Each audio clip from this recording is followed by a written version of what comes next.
Hello students, welcome to EasyElimu Learning Simplified. My name is Mr. Stanley Ombogo.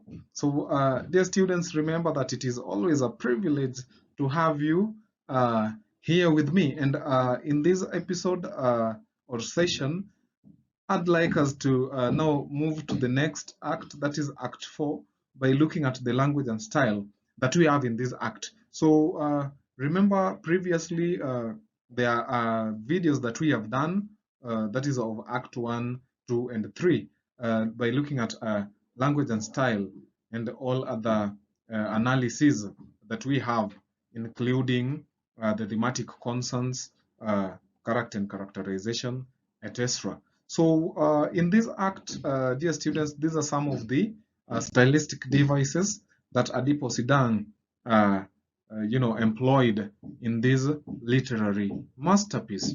So talking about the stylistic devices, the first one we have is onomatopoeia, that is in Act 4 of Parliament of Odes. So this is one way a poet can create sounds in a poem.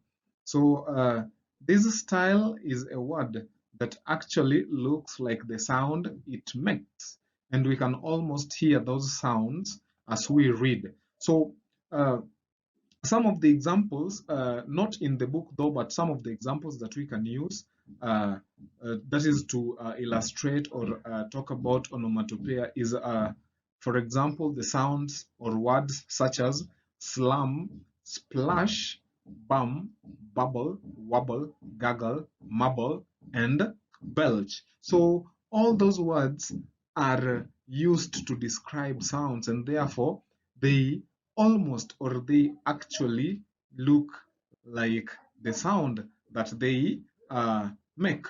So in the act, we are told that it is in the evening after the release of Oyundi and the arrest of Telltale. So it has been an evening celebration, and we are told that the birds are twittering from every tree around. So the use of the word twittering or twitter describes or makes the sound that is produced by a bird.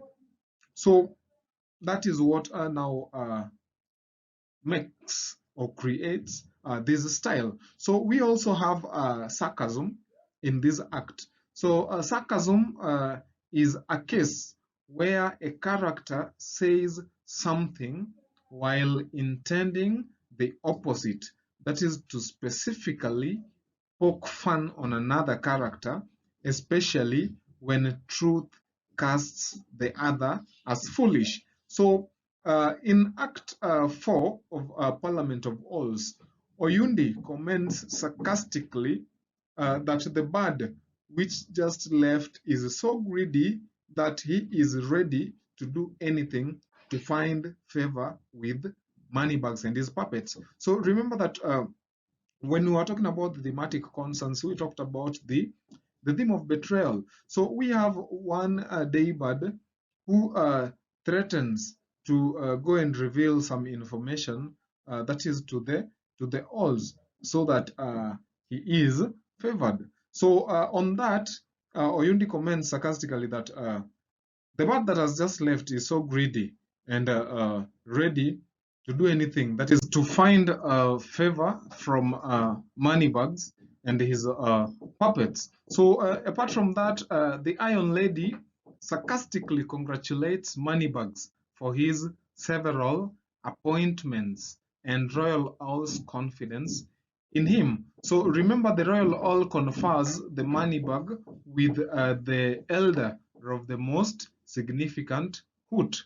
So Iron Lady refers to him with the titles of his awards, that is EMSH, being the elder of the most significant hoot, as the order of the most decorated eyes, the order of the most decorated eyes. So in another instance, when the feathered beak enters, that is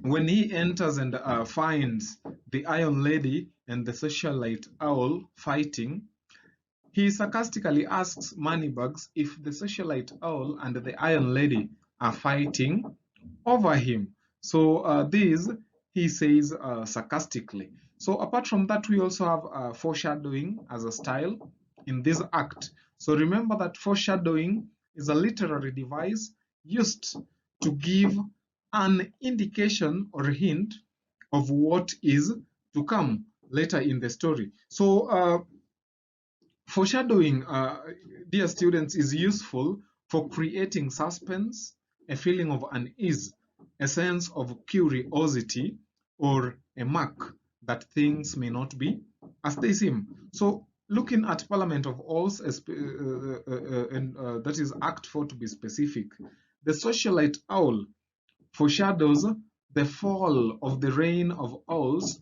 where she warns Moneybags that if he makes a pact with Oyundi, that will surely see the end of the leadership of owls. So, what that is what the socialite owl is trying to allude is that when the Parliament of Owls make a decision to team up or to have Oyundi on their side, then it will only see to the end of the leadership of Owls, meaning that Oyundi will come up with a way to overthrow the government and finally rule the Bad Kingdom. So that eventually happens.